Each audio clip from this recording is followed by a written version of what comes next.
Powder की जरूरत नहीं होती, क्योंकि वो अपनी मेहनत से लोगों के दिलों में जगह बनाता है और उसकी जगह अपने आप दिखाई देती। और हर पार्टी में छोटे से लेकर बड़े तक जो भी नेतृत्व करता होता है वो ऐसे आदमियों को पसंद करता है जो काम करते हैं। वो उसका बुला के सम्मान करता है, वो उसको अपने आप सोते निगाह में रखता है और समय समय पे उससे बात करके उसका मनोबल बढ़ाता है और समय आने पर उसका अवसर भी देता है। जो निकम्मा होता है, सिर्फ चेहरा चमकाता है, लापरवाही करता है, सिर्फ किसी की चुगली करता रहता है, झूठ बोलता रहता है, दिखावा, उसको नेता भी पसंद नहीं करता। वो नेता भी सोचता रहता है कि ऐसे लायक है, इसको यहीं पड़े रहने तो ये यही काम करेगा, काम वाम नहीं करेगा। तो आपको एक अच्छा नागरिक बनने के साथ साथ एक पार्टी का एक समर्पित साथी बनना है। इस बात की जिम्मेदारी भी आपको उठानी। और फिर जब दल मजबूत होगा तभी तो आपको अवसर मिलेंगे। फिर आप में से कुछ लोग MP बनेंगे, कुछ MLA बनेंगे, कुछ जो है पार्षद बनेंगे, कुछ सभासद बनेंगे, कुछ चेयरमैन बनेंगे, कुछ मेयर बनेंगे। आप में से तो लोग निकलेंगे, ऐसा थोड़ा बाहर से आ जाएंगे। आप में से लोग निकल के आगे बढ़ के जनता की सेवा करेंगे। लेकिन कब? मौका कब मिलेगा? जब आप अपने क्षेत्र में लोकप्रिय हो जाएंगे, काम से आप अपने क्षेत्र के लोगों की समस्या का हल कराओगे और लोग आप में विश्वास देखने लग जाएंगे। शक्ति से आपको समझा सकता हूं, ऐसा तो है नहीं कि मैं ऐसे घुमा दूं कोई तो आप बदल जाओ, ऐसा नहीं होता। मेहनत करनी पड़ती है। आपको नौकरी कितने समय मिलती है आपको पता है? आप जोड़ते नहीं हो। आपको चपरासी की नौकरी 10 साल की मेहनत के बगैर नहीं मिल सकती। कक्षा 1 से लेकर 10 तक पढ़ोगे तब जाके चपरासी की नौकरी के काबिल बनोगे, उसमें भी टैक्स देना पड़ेगा। क्लास 2 की नौकरी के लिए कम से कम आपको ग्रेजुएट होना पड़ेगा, यानी कि 12 और 15 साल आपको पढ़ाई में देने पड़ेंगे। आपके परिवार को आपको सींचना पड़ेगा और आपको तैयारी करनी पड़ेगी। और क्लास 1 की नौकरी के लिए तो आपको 20 साल संघर्ष करना पड़ेगा। और अगर आप क्लास 1 के अधिकारी को ऑर्डर देने वाला बनना चाहते हो तो फिर तो आपको कम से कम जो है 2, 3, 4 साल, 5 साल लगातार अपने क्षेत्र में मेहनत करनी पड़ेगी। तब जाके आप अपनी विधानसभा जीत के आओगे, तब आप इतने ताकतवर होंगे कि आप उन क्लास 1 के अधिकारियों को ऑर्डर देकर उनसे काम ले सकते हो। वरना तो अक्सर ऐसा होता है कि प्रधान ऐसा आदमी बन जाता है, सेक्रेटरी उसको बेवकूफ बनाता रहता है बेचारे को। उसे कहता मेरी कलम के बगैर कुछ नहीं होगा, तो कहता आपकी कलम कैसे चलेगी? बोले मेरा हिसाब करते रहना। ठीक है, तो उसे ये भी नहीं पता लगता पूरे 5 वर्ष योजना में कि इतना जो काम था उससे ज्यादा का पैसा तो जो है वो सेक्रेटरी ले गया बेचारा। तो इसलिए हमें तैयार होना चाहिए राजकाज करने के लिए। राजकाज काशीराम साहब कहते हैं ये शेर की सवारी है। अगर आप राजनीतिक क्षेत्र में होगे, सत्ता में नहीं आओगे तो ये शेर आपको खा जाएगा। अब आप राजनीति में हैं तो बहुत सारे दुश्मन भी तैयार होंगे, बहुत सारे दोस्त भी तैयार होंगे। आपको आगे बढ़ना है तो आपको मेहनत करनी, इसके अलावा कोई रास्ता नहीं। तो जितने साथी हमारी पार्टी जुड़े हुए उन सबसे आग्रह करना चाहता हूं कि वो मन बना के अपनी पार्टी को, अपने संगठन को तैयार करने के लिए मेहनत करें। और नौजवानों का सहयोग और सीनियर लोगों का अनुभव मिलकर जो है एक नई ताकत बना के इस क्षेत्र में और पूरे उत्तर प्रदेश में हम अपने संघर्ष के बलबूते ताकतवर होंगे और उस ताकत के बलबूते जनता के हितों के काम करेंगे, उनके जीवन में खुशहाली लाएंगे, उनके आंसू पूछने का काम करेंगे, उनकी समस्या को हल करने का काम करेंगे। और प्रदेश के और देश के जिम्मेदार नागरिक होने का जो है अपना जो जिम्मेदारी है, जो जिम्मेदार नागरिक होने की जो कर्तव्य है उसको पूरा करने का काम करेंगे। मैं एक घटना की जानकारी आपको देता हूं। मैं अभी वंदे भारत से कानपुर गया था।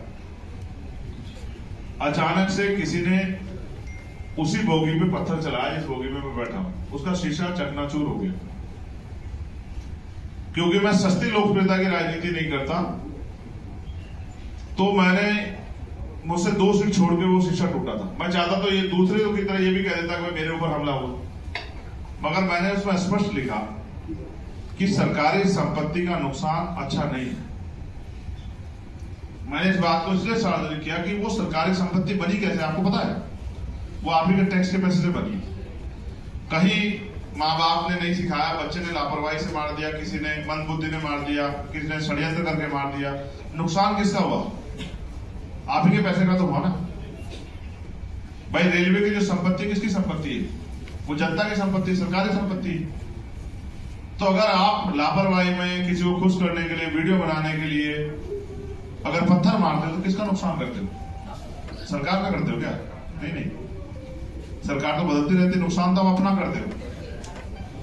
इसलिए मैंने वो लिखा और मैंने कहा कि माँ बाप अपने बच्चों को जागरूक करें, संविधान में जो उनके कर्तव्य है उनका एहसास कराएं कि उनको क्या कौन से रास्ते पे चलना चाहिए, कौन से पे नहीं चलना चाहिए। उठा के आप देख लो, 1,42,000 सरकारी अध्यापकों की वैकेंसी वो नहीं भरेंगे, लेकिन 27,000 स्कूल बंद करने की तैयारी कर रहे हैं। आप मुझे ईमानदार से बताओ, आप में से कितने ऐसे बच्चे हैं या भाई हैं जो सरकारी स्कूल में कभी ना कभी पढ़े हैं? जरा हाथ उठा के बताओ। आप चेक करके देखो, इनकी संख्या 80% होगी। तो सरकारी स्कूल में किसके बच्चे पढ़ते हैं? गरीबों के। तो जब स्कूल में पढ़ने की हैसियत नहीं होगी, स्कूल में नहीं जा पाएंगे, स्कूल बंद हो जाएंगे, तो फिर जीवन क्या होगा भाई? आपको मुझे समझदार बनना पड़ेगा। इनका मुकाबला हम लापरवाही से या गुस्से से नहीं कर सकते हैं। इनका मुकाबला हम इन्हीं की तरह अपने आंदोलन में वैचारिक तैयार होकर कर सकते हैं, और कोई रास्ता नहीं। जैसे हमारे छोटे भाई अतीक क्या बैठे हैं, अब इनके मन में 100 सवाल चलते हैं, क्या करूं, कभी इधर को भागते हैं, कभी इधर को। एक रूप नहीं हो पा रहे। जिस दिन एक रूप हो जाएंगे कि भाई मुझे ये काम करना है, तो धीरे धीरे इनकी शक्ति बढ़ती जाएगी, इनकी हैसियत बढ़ती जाएगी। और नहीं करें, कभी इधर को भाग, कभी इधर को, तो भागते रहेंगे, फिर क्या बनेगा? एक कहावत है कि पड़ा पड़ा पत्थर वजनदार हो जाता है। हो जाता नहीं हो जाता भाई? अली जफर साहब बताओ। तो जब आप मेहनत पीछे रुके भाई का हाथ पकड़ के उसको आगे नहीं बढ़ाओगे, जब तक आप दूसरे को सम्मान नहीं दोगे तब तक आपको सम्मान नहीं मिलेगा। मेरी बात को आप याद रखें। आप अगर किसी पोजीशन पे पहुंच गए हैं तो किसी को छोटा समझ के आप दरकिनार कर दो, किसी से मिलने में आप कोताही बरतो, तो आप समझ लेना कि आपके अंदर अहंकार आ गया। और अहंकार किसी का नहीं रहता। ये जनता है, यही बनाती, यही उखाड़ फेंकती। मैं तो बस आपसे आग्रह करना चाहता हूं, नगीना के लोगों ने मुझे सहयोग किया, डुमरियागंज के साथियों ने सिद्धार्थनगर में मुझे सहयोग किया, फूलपुर के साथी भी, फूलपुर के आसपास के साथी भी, इलाहाबाद के साथी भी अपना मन पक्का करें। और जिस तरह से एक छोटा सा पेड़ लगा के लंबे समय तक उसकी सेवा करनी पड़ती है, उसमें पानी देना पड़ता है, उसमें खाद डालना पड़ता है, उसमें प्राकृतिक मार ना हो, कोई उसको चोर चुरा ना ले जाए, कोई उसको तोड़ ना दे, कोई उसको नुकसान हो, उसके बाद उसकी रक्षा करनी पड़ती है, समय समय पर उसकी कटाई छटाई करनी पड़ती है, तब वो एक वृक्ष बनता है, फिर वो छाव भी देता है, फल भी देता है, फूल भी देता है, और अंत में उसकी लकड़ियां भी काम आती है। उसी तरह से हमें अपने दल को तैयार करना है। हमारा दल बहुत पैसे वाले लोगों का दल नहीं है। मैं नहीं मानता कि हमारे बहुत सारे वर्करों पे बहुत बड़ी बड़ी गाड़ियां हैं। मुझे तो ये भी नहीं पता कि उनके पास पक्के मकान है या नहीं, लेकिन मैं मानता हूं कि पिछले 7-8 साल के संघर्षों में ये बल जरूर पैदा हुआ है उनके अंदर कि ये देश सिर्फ अमीरों का नहीं है, देश में गरीब, कमजोर, किसान, मजदूर भी आगे बढ़ते हैं।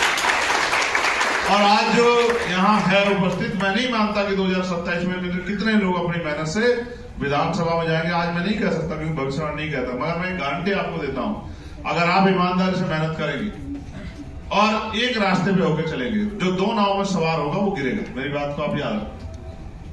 एक रास्ते में होकर चलेंगे, संघर्ष करने का रास्ता इख्तियार करेंगे और मेहनत करेंगे। मैं आपको लिख के देता हूं कि उन सब जातियों को मौका मिलेगा जिन सब जातियों को अभी तक मौका नहीं मिला, उनके भी एमपी बनाने के लिए हम लोग संघर्ष करेंगे, पूरी ताकत लगाएंगे। और जो संघर्ष करेगा, पैसे वालों को दरकिनार करके वो काम करने वाले लोगों को हम लोग मौका देंगे। इस बात की मैं आपको गारंटी अपनी तरफ से देता हूं। एक ही पैमाना होगा कि आप संघर्ष करें। जनवरी, फरवरी 2 महीने का काम मेरे पास रहेगा। मार्च से मैं उत्तर प्रदेश में उतरूंगा, आपके जिले में भी आऊंगा, 8-10 दिन आपके जिले में रहूंगा और अनेक विधानसभा में जाऊंगा, बूथ के संगठन सेक्टर के कैडर का से 1-to-1 करूंगा, बातचीत करूंगा, जानकारी दूंगा, क्षेत्र की समस्या को सुनूंगा और किस तरह से आगे बढ़ सकते हैं, इस तरह की जानकारी भी आपको आपके साथ बैठ के साझा करूंगा। और मैं आपको विश्वास दिलाता हूं कि हम सब लोग मिलकर मजबूत उत्तर प्रदेश का निर्माण कर सकते हैं, जो सशक्त होगा, जो जिसमें किसानों का, महिलाओं का, नौजवानों का, पढ़े लिखे शिक्षित नौजवानों को के साथ जो समस्या उनका समाधान हो, जहां किसी गरीब पे, कमजोर पे कोई ताकतवर जुल्म नहीं कर पाएगा। जहां सत्ता में बैठे लोग आज जानवर समझ के मुसलमानों पे, दलितों पे, पिछड़ों पे जुल्म कर रहे हैं, वो जुल्म नहीं कर पाएंगे। फिर किसी का बुलडोजर किसी गरीब के घर को गिरा नहीं पाएगा। मैं आपको बहुत जिम्मेदार से कह रहा हूं, इस बुलडोजर को हम वहीं छोड़ के आएंगे जहां से बुलडोजर आया है। इस बात का अभी आपको एक खतरे से अवगत करा रहा हूं और आप चेक कर लेना। 60-70 साल से जिस जमीन पे आप रह रहे हैं, जिनको आपने बंजर भूमियों को तैयार करके रहने योग्य बनाया गंदगी से उठा के, जिनको तैयार करके आज अपने पक्के मकान बना लिए और सरकार की निगाह आपकी उस जमीन पर है। कल किसी भी कॉलोनी का, जहां शहर की और गांव की, नोटिस जारी हो सकता है कि जगह सरकार की, इसको खाली करो और आपको आपके घरों से बेघर किया जा सकता है। आप मेरी बात को याद रखना, मैं आज आपको खतरे से वाकिफ करा रहा हूं। खतरा यहाँ कोई हिंदू मुसलमान का नहीं है, सरकार की जो मंशा है वो ये है। आप देखो, मोदी जी 11वें साल में प्राइम मिनिस्टर हैं, तीसरी योजना होगी, और उत्तर प्रदेश में दूसरी बार उनकी सरकार है, हरियाणा में उनकी सरकार है तीसरी बार, मध्य प्रदेश में उनकी सरकार है चौथी पांचवी बार, राजस्थान में उनकी सरकार आ गई है, और महाराष्ट्र में उनकी सरकार है, बिहार में उनके अलायंस की सरकार है, उत्तराखंड में उनकी सरकार है, और भी एक दो प्रदेश होंगे जो अभी मेरी आंखों से ओझल हो रहे हैं, उनमें उनकी सरकार है। फिर भी वो कह रहे हैं कि साहब कटेंगे तो बटेंगे,